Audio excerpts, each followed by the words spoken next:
Hello viewers and welcome to Daily Politics. On this program we discuss issues around politics, policy and governance. I am Hamza Idris.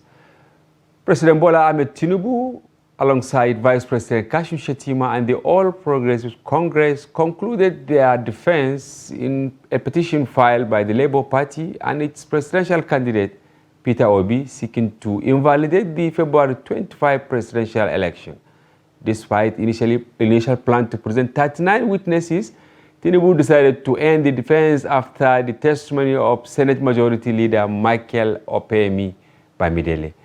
During his testimony, Senator Bamidele maintained that the $460,000 forfeited against Tinubu, the presidential candidate, by an American court was related to a civil matter and did not constitute criminal charges.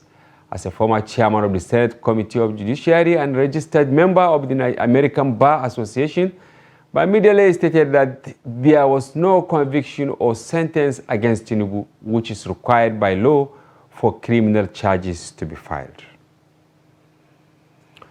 And is there any sight to the crisis brewing in the ruling All Progressive Congress?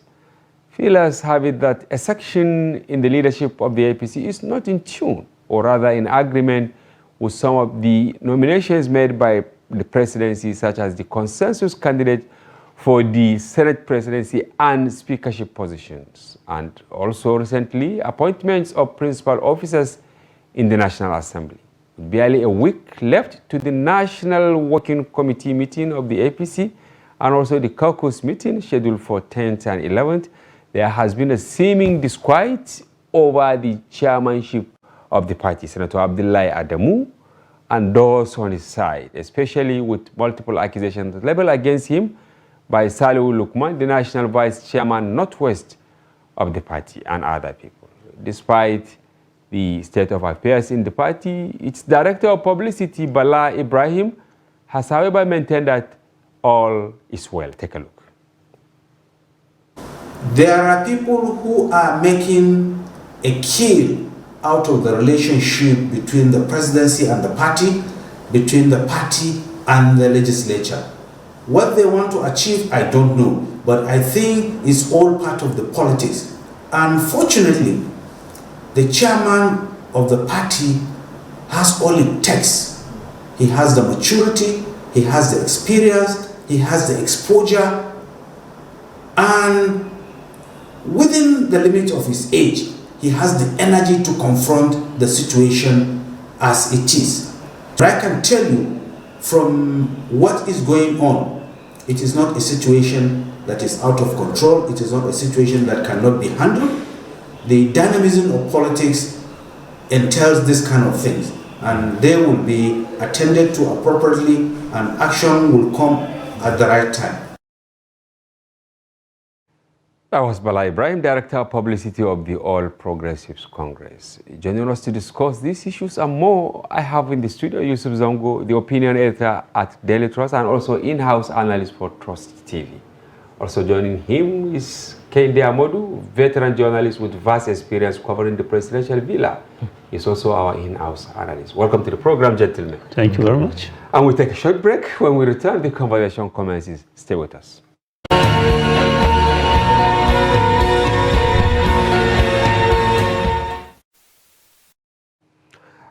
Malam Zongo, maybe I should start with you. Okay. You have had Bala Ibrahim. Of course, he's the mouthpiece of the APC, and by extension, mouthpiece of Senator Abdullahi Adamu. We say he has the energy, he has the contacts, he has the wherewithal, and almost everything to confront the problem. Is he ready to confront Tinubu? Well, I don't know what Bala Ibrahim was relying on when he said that he is in a better position to know the strengths of his principal. But in the dynamics politics of Nigeria, where at the national level you have the president as the leader of the party, you know, it was just created by fiat, I think, from Obasanjo's time. And at the state level, you have the governor, who is the leader of the party there. So it's quite difficult for anybody to come in and say, look, I'm going to challenge the president. Mark you now, the president is in the process of appointing his aides and ministers and all what, and many people will be looking for one favor or the other from him. So they wouldn't like to be seen to be on the side of somebody who will not help in their cause. So I really, to me, Abdullahi Adamu has a very Herculean task to face if he's really coming out to confront the president on this issue. Yes, Mr. Kende, you are covering the villa. At any other time, have we witnessed something like this? Because it's practical, you can see the misunderstanding. And going by all the people we have in the National Assembly, look at Bamidele, he was one who represented Tinubu at the tribunal, right? Today. Now, who are with Abdullahi Adamu from your estimation? I think if we look back into history of presidents, when a president assumes office, the position of national chairman of the party is always in danger. Wow. Basically, all from the time of Obasanjo till now. And the basic reason is this. All the dynamics that go into producing the president, sometimes it might even just be because of the zonal structure of the party. Meaning that the national chair might not be at fault. He might not be at fault. But there are some times that maybe the national chairman has, by inaction or words, done something that is against the interest of the president before he came on stream. And as so, in the case of Tinubu and Abdullahi Adamu. As in the case... What came to my mind is actually the endorsement, right? Yes, as in the case of... Senator Ahmed Lawan. Even, right? Not even Ahmed Lawan. Okay. As in the case of Goodluck Jonathan and Ogbulafo. Yeah. Okay, you are going back. I'm going back memory lane. Yes. Because you know that in the intrigues that led to the acting president's the doctrine of necessity. Yes, doctrine of necessity. Before that necessity was adopted, at a meeting, the national chairman, Vincent Ogbulafo, has said that acting president is alien to our constitution. And he didn't have to say it. But you know, immediately he said it. And then the acting president thing sailed through. You are not with me. It was very clear that the president, he has picked sides, and the sides was not with the president. Wow. So if we look at the consensus candidature of Ahmed Lawan during the which was announced. Which was announced. Yeah, by Abdullahi Adamu. By Abdullahi Adamu. It also had pitched Tinubu against Abdullahi Adamu against Tinubu. And so, despite politicians are funny people. Yes, they will smile at each other, but the sides have already been taken. We heard that they even met today.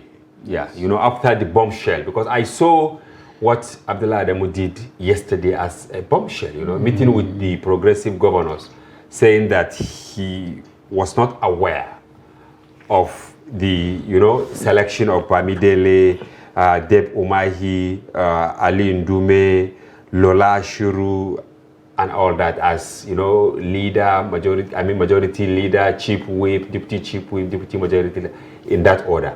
Now, do you think Abdullahi Adamu wanted to send message when he said he was not really aware of how they arrive at these people?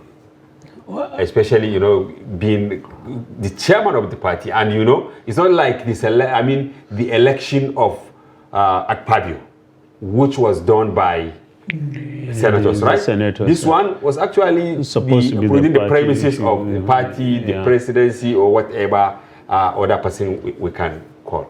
Well, to me, I think he must have made a mistake, because if this is the responsibility of the party, and it was very apparent that the announcement was going to be made yesterday, why did he wait that late? It was something that he could have intervened. If somebody was trying to sideline him, he should have shouted, as he shouted yesterday. By the time he shouted yesterday, it was terribly too late. I don't see the Senate or the party or the president changing this. And apparently and most probably, I think about 90% sure that the announcement was done with the express understanding or support of the president. So I think these are issues which they should have come in before they were announced publicly, not after. And for him to wait this, I think it was a bit too late. And as a veteran politician, I think to me he has shot himself in the foot for allowing himself to be outmaneuvered at on that issue. If you look at even the election of the Senate President, Speaker, they drag it, and he got involved in one way or the other. And at the time, he agreed to it. So that was that was something you said that it was going to, which we know that it was the responsibility of the senators to and the members to choose their. Even at then, the party was there. So for him to just wait for an appointment which is largely the sole responsibility of the party, I think is a little bit sluggish on his part. Are you on the same page with Malan Zango? Maybe, was he sidelined? Do you think someone like Abdullah Demu can be sidelined? Or he is just being, I don't want to use the word cantankerous, in expressing his anger as to what is happening? If you know the character of Abdullah Adam, you know that he's a person that speaks his mind. He speaks his mind, yes. No matter what. Maybe because of the age or the experience? Or the experience. He speaks his mind, no matter whether, even if it is a disadvantage to him, he speaks his mind.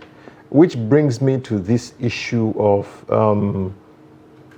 party supremacy and the understanding of the Nigerian politician of party supremacy.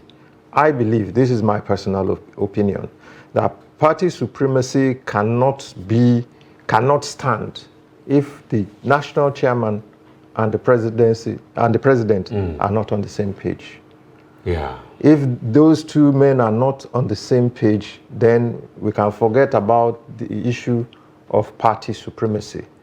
The national chairman. Are you saying now the power of the president will dwarf whatever influence the party chairman can exude?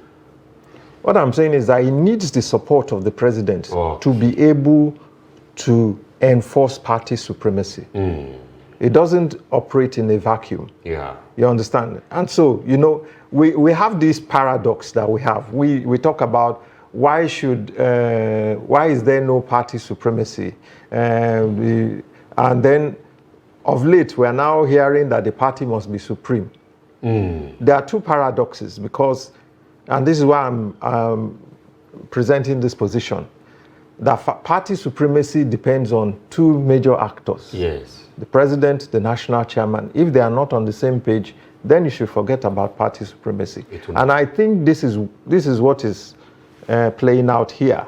I believe that, yes, the national chairman may want to stand on party supremacy, but this president is working with a wide range of groups. Yeah, the interests. Wide range of interests. And some of these interests will just do his will even if he doesn't say so, because they want to stay on his good side. But do you think the president, the national chairman is alone in this? Is it crusade? Is it suicide mission? Well, for now it appears like that. I think, as I said earlier, now it's very difficult for, it takes people like Abdullah Adam to come out and say what he said. And for anybody to support him, it has to be just like Abdullah Adam also, to be bold enough to say, look, the president or whoever was behind those appointment, you have done wrong. We are not aware of what happened. So, and we demand that this is our responsibility, we should do it. And it will be difficult for most of the members of the NWC who I believe now is a time for payback, and they're expecting juicy appointments for them to come and say, yeah, look. And, it happened during the primaries when Abdullah Adam came and said, okay, they have agreed on army loan. Yes. Most of them came back out to say no. So I don't know whether they have been able to mend that crack within the NWC. Within the NWC itself. So if, maybe likely they haven't. So Abdullah Adam may find himself alone.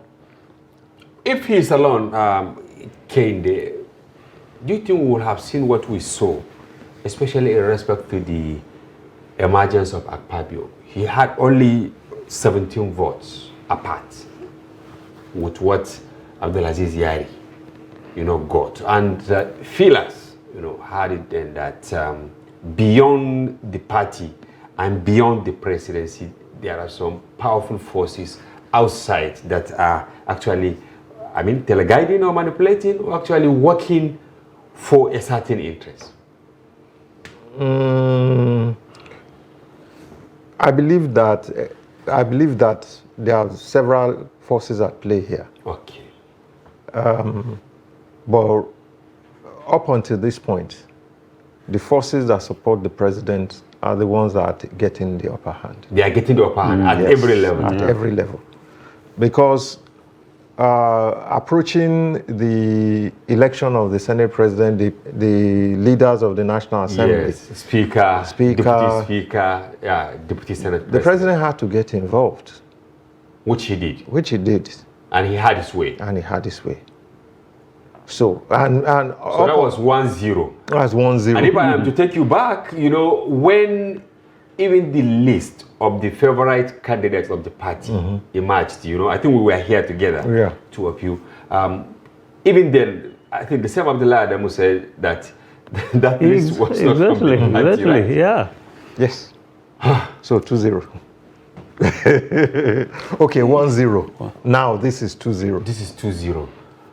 You want to I think it's really a delicate matter if you look at it. It's not. It's a very clear. I said it before, because the politics of Nigeria has been made in such a way that the president is the alpha and omega. Oh my God! Once you have that, and was it you or you when we were discussing the other time that Tinubu was just waiting to be sworn in. Exactly. And that he will now exactly. Will be big station. So like when we saw 1979, where even Shagari had to defer to the chairman of the party.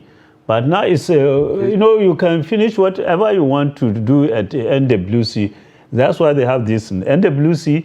By the time they finish and they present it to NEC meeting, the NEC may just throw it away from them. And you find that, as he said, after every election, the chairman is an endangered species. Yes. So, and the president would like to see, look, who will I go along with in the next 4 years as party chairman?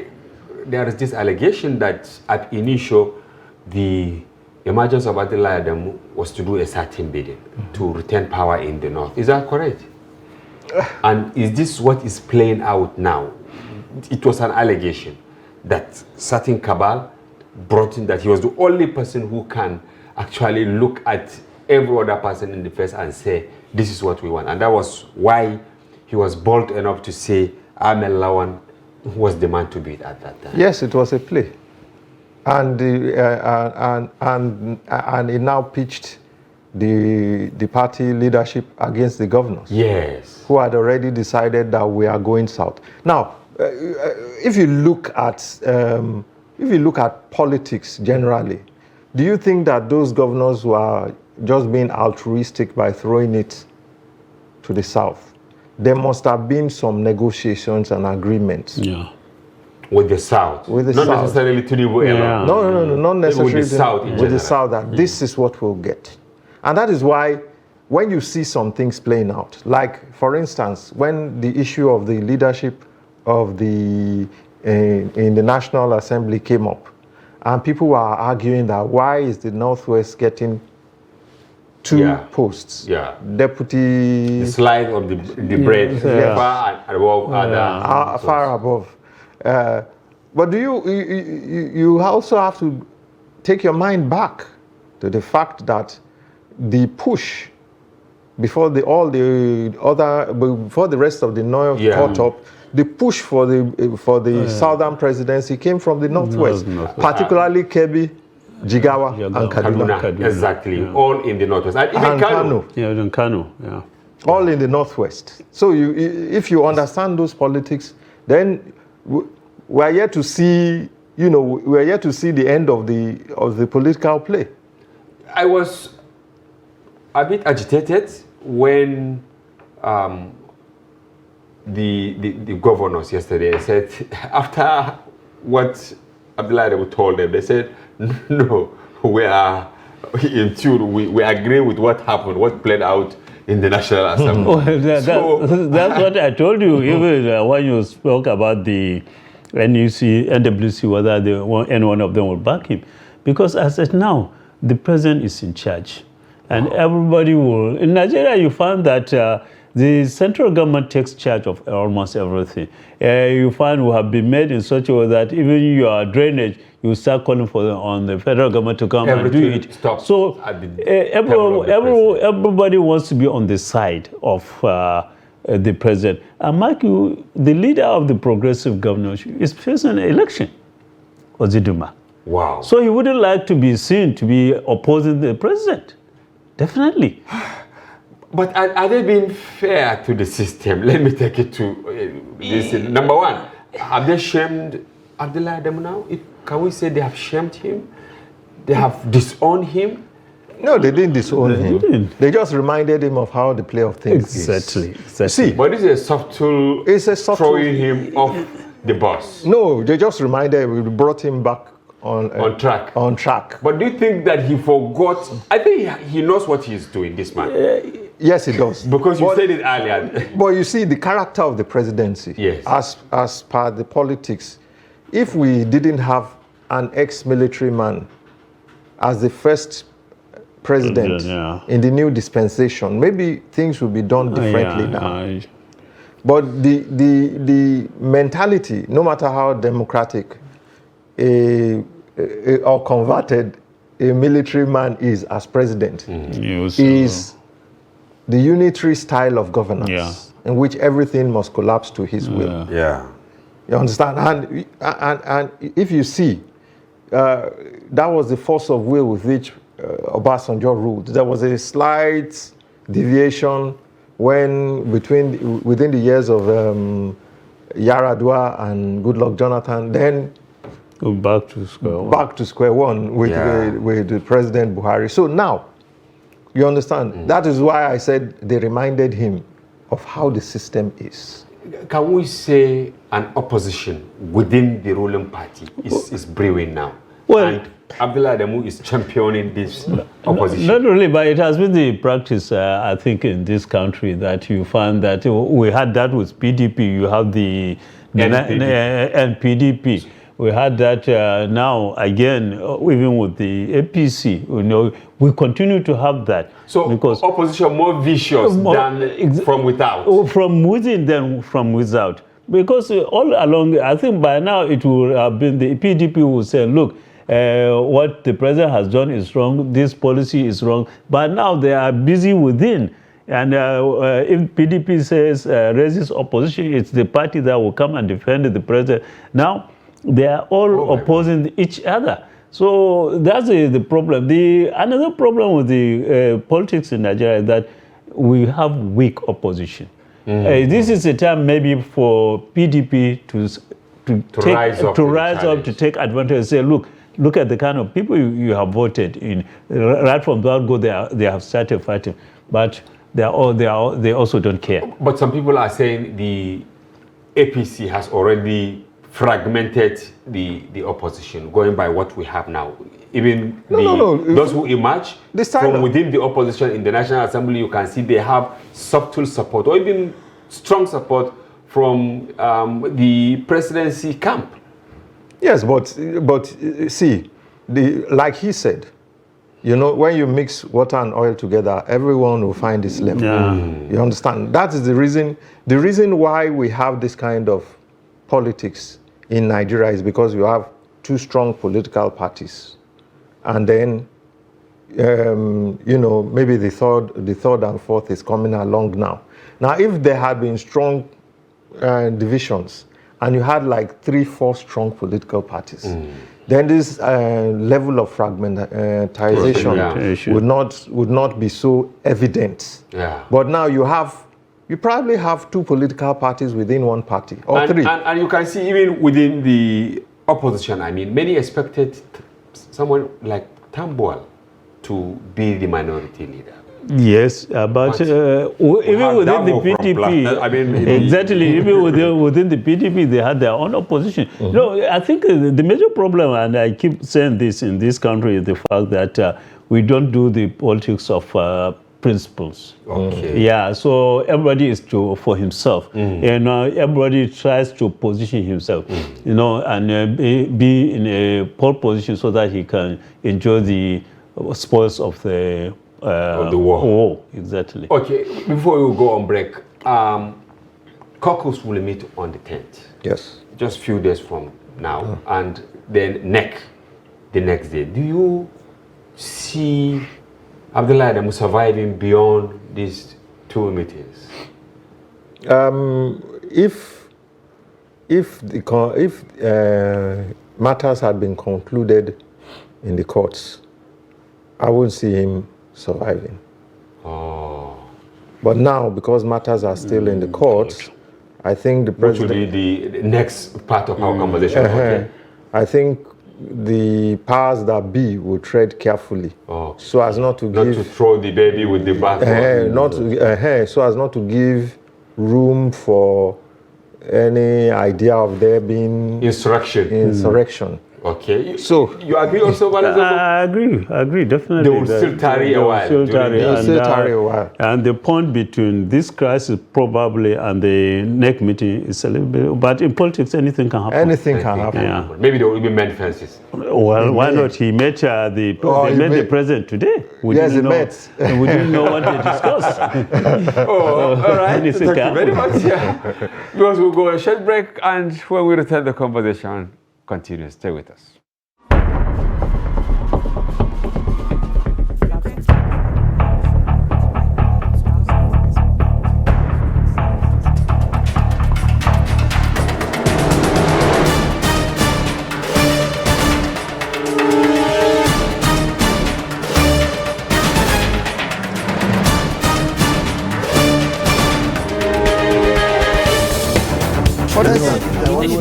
That's great.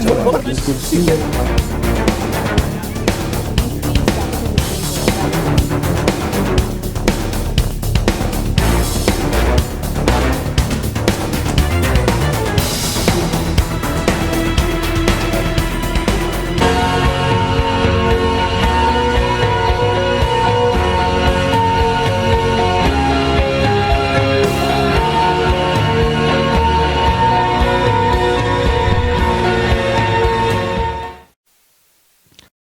Welcome back. If you are just joining, this is Daily Politics on Trust TV. Do well to follow the conversation across our social platforms on Facebook, Instagram, and watch us live on YouTube.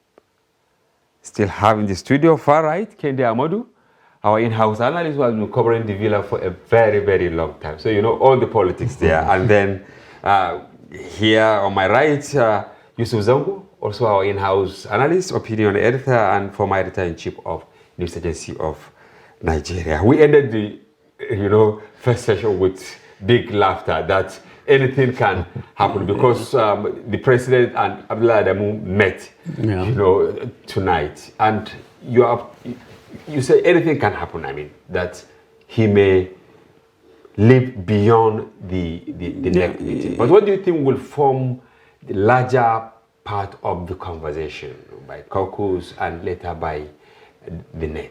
Definitely this issue will come up so that they should try and strengthen themselves and see how the party can move. Even if later on there will be some changes, for now they need that unity. And probably the president will realize that he has brought in so many policies which he needs the party to explain to Nigerians. Oh, Yes, and it's not an issue for himself and those surrounding him. He needs other people, and the wider the support, the better for him. Probably that's it. But at the same time, you can't rule out those who feel that they want to carry on the fight. And they may be close to the president and tell him, look, don't allow this guy to continue, because if he does, they will give him so many bad side of the... Okay, they may be like Salihu Lukman. I don't know his closeness to the president, but you can see he has written 1,001 letters. Well, saying that Abdullah Adamu should resign, saying that he should be probed over the money generated for, from forms to fund the party and all that. Well, for me, would that issue come up? I don't think it should be bad. Honestly, because the Salihu Lukman has been in the center of all the controversy. Even during the when he was the director, DG of Governors Forum, and even at that position, he was saying so many things, and people were even wondering. Under what exactly, and I believe he had forces behind him to be making those statements and surviving. Now he's in the core of the party, being a national vice president, the Northwest. So he will just continue, and he will think that those were the reasons that brought him to where he is now. Okay, finally on this from you, Kende, what do you think the president should do to reduce acrimony within the ruling party and face governance squarely? I think he should just face governance. The issue of acrimony will not go down. It will not? Based on your experience? Yes. APC is a marriage of too many divergent forces. Interests. Yeah, so he should just maintain a middle line. No. Despite all they said about President Buhari, that was one of his gifts. Okay. He knew how to turn his face away from the distractions. So he deliberately did not... They say he wasn't a party man. That was how people describe Buhari. Yes. Maybe because he don't want their trouble. Because as president, a lot of people, different people will come to you and say they are beat. And, according to those that met with him, he won't say a word, he'll just look at them. When you finish, you say, I've heard you.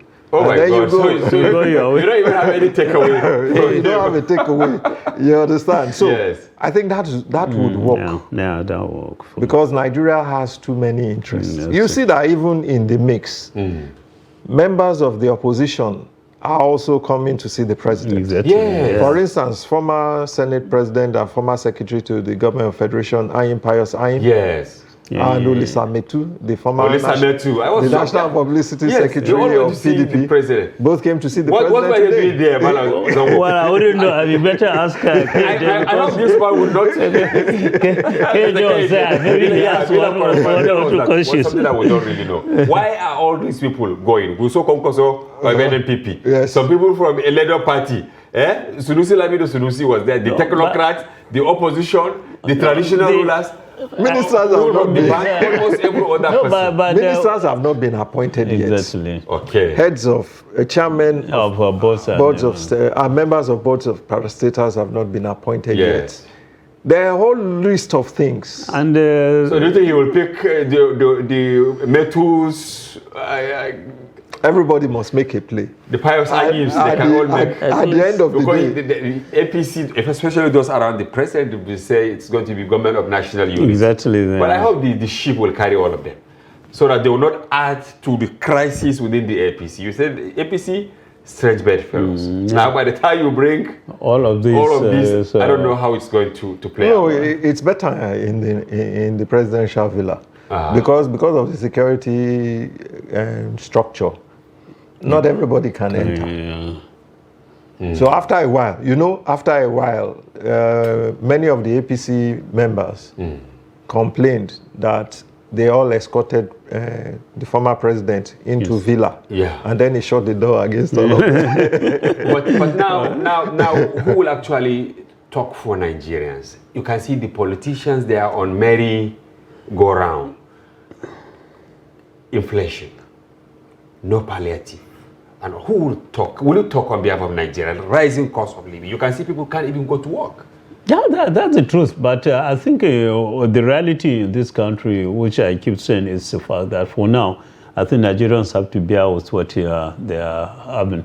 Because they made you go around the politicians? Yeah, the politicians don't bother for now. Oh my! Because they have access because to what remains of the subsidy. Well, just a typical example. One example I will give you is the fact that this since the removal of fuel subsidy, none of the state government has done anything to question the effect of this locally. They don't need to wait for the federal government to do it. They can do it locally, except maybe the Borno State government, which came in. Which came in. Edo also. Edo. But you can see, I don't know. It's like we are in a circus because Kwara, which reduced exactly, just is reversing because they have gone back. Exactly. I don't know whether Ondo will do the same. They will go back. They to will, the because 5-day work. They will do. Week. But even if they don't, it is going to be nonsensical. Somebody even has to leave for some civil servant. He would like even to leave his house, even if he's not going anywhere. In the name of that, he's going to work. Now, if you said, no, please don't go today, it's off day, he remains in the house, his wife will ask, his children will ask, and he doesn't have anything. Oh my God. We had that states like Lagos and Osun will increase, like they are planning to increase. Yeah, maybe that's better. Well, Lagos I know, but I don't know about Osun. Lagos has the capacity to do that. Now, the problem I envisage going forward is that when these negotiations for salary increase come through, and then you agree on a minimum wage. Some are saying it shouldn't be less than 100,000. How many states will be able to? How many dollars now? If you put it 100,000, that's 100 and something dollars. But even I don't believe states will, because we reported last week that they are likely to get more money because the subsidy, the removal will enable them to generate more money. And the collapse of the exchange system also will enable the government to get more money. So I don't think more money in, how do you define more? How do you define more money? More devalued money. Exactly, but at least they can share it. You have the feeling that you have something in your pocket. And people are still doubting if 100,000 will suffice, because how much does it take you to fill your tank now? Mine is almost 30,000. I don't want to think. And from where you come, it's 30,000. Meaning you have to fill your tank how many times a week? At least if I fill once a week, it takes me. And it's 25,000 maybe. No, 30,000. 30,000. So in a month you need like 120,000 to. Exactly. Not talk of other things. Yes. The schools are just going to close. The school fees will be And you are actually upper middle class. You are also upper middle class. No, I don't think there is no middle class anymore. Have we wiped them out? Have we wiped ordinary Nigerians out from the system? Unfortunately, so who will bring them back to life?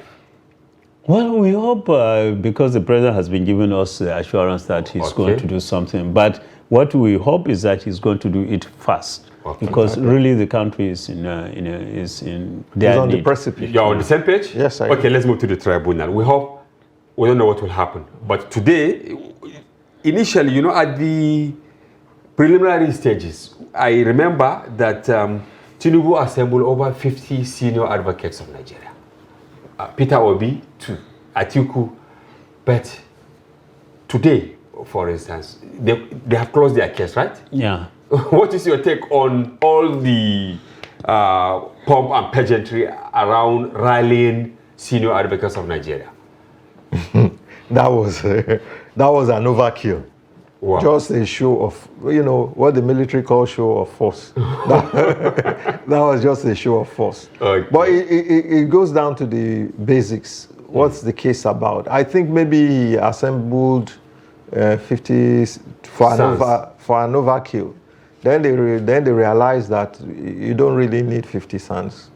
The case is... Is it that they did all the legworks? I mean, all the sons before his lawyer? We've been having this kind of thing in this country right from the word go. You assemble all. You remember the Labour Party lawyer when he was going to inspect the election material? Yes, at INEC. At INEC, he went with 100 lawyers.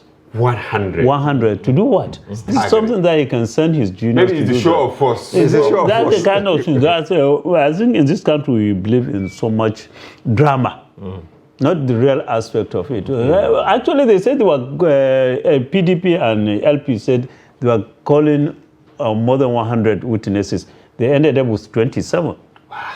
So it's not even surprising. Witnesses were not No, there. they were not. They discovered that they were not relevant to that.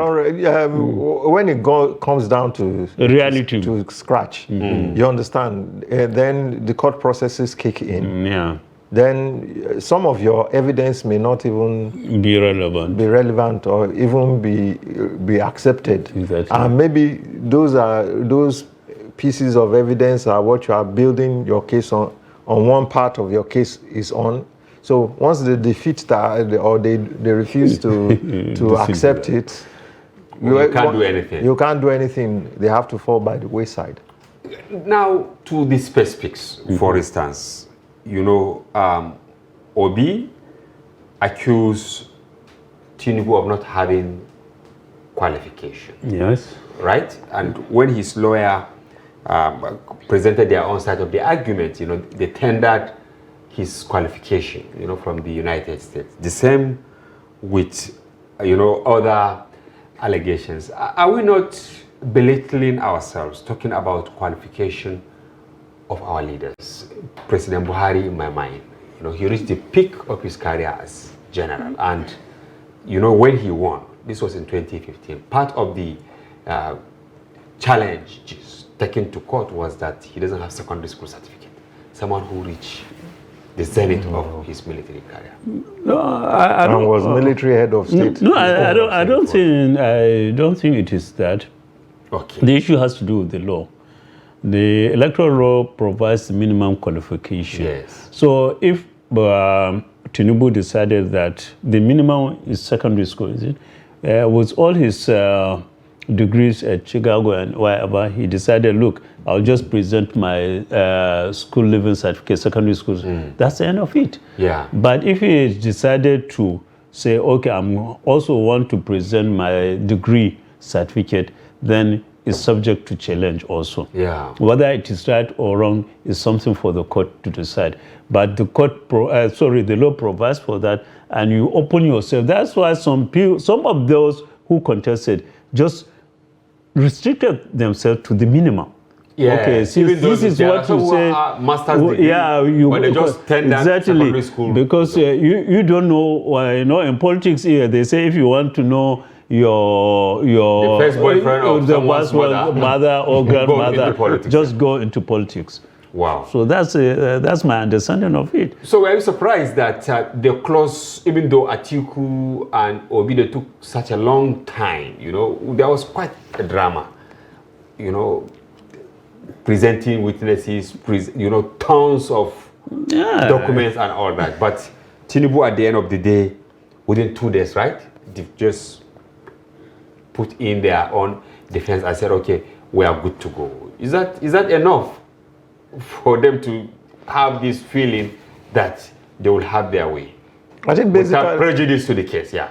Basically based on maybe what evidence has been presented, showcased by the accusers. I think maybe they will have their conference. They'll sit down, sift through all the evidence, and then decide, well, we don't need to answer everything. We can just answer it with 2 witnesses. Wow. And that's that. Plus, now let me say for the benefit of experience. Yes. I don't see. That's without prejudice to the outcome. I don't see any court upturning the result as at now. This is what Boubacar Galadima said. Yeah, but to NPP. That it has never happened since 1999.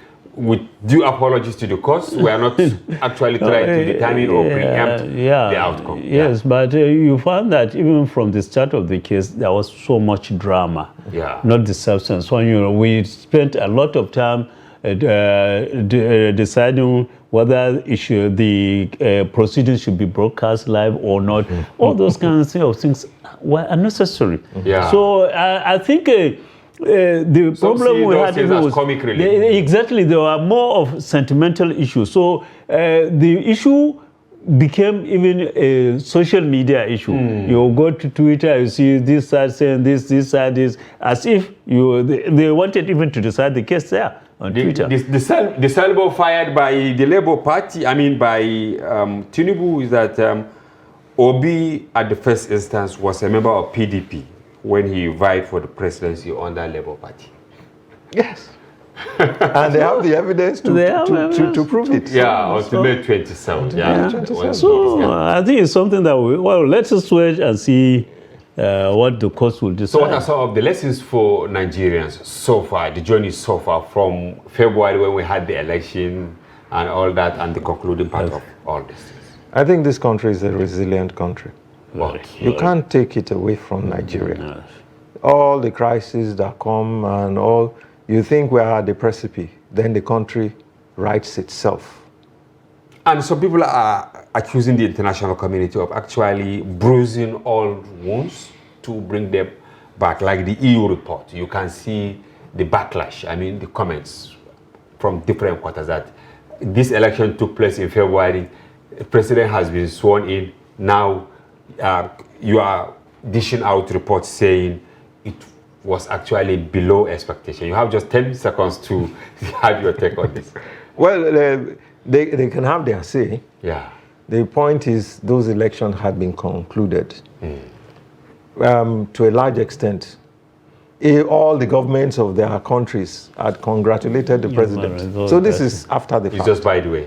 What about you? What is your take on the I was surprised that for EU, which had not more than 100 observers, to come up with that conclusion. Okay. That's all. Maybe they use local observers too. Local observers, I think they must have relied on social media. Not even the traditional media. All right. Not even the traditional media, actually. Have a good time on the show, and we thank you very much, Yusuf Zongo, our opinion editor and in-house columnist. Kendi Amadou, thank you for coming. Thank you. And continue giving us the best from the villa. Thank you, and we hope you enjoyed the program. We did. We hope you too. Thank you for watching. Join us tomorrow for another interesting package. Bye-bye for now. I'm Hamza Idris.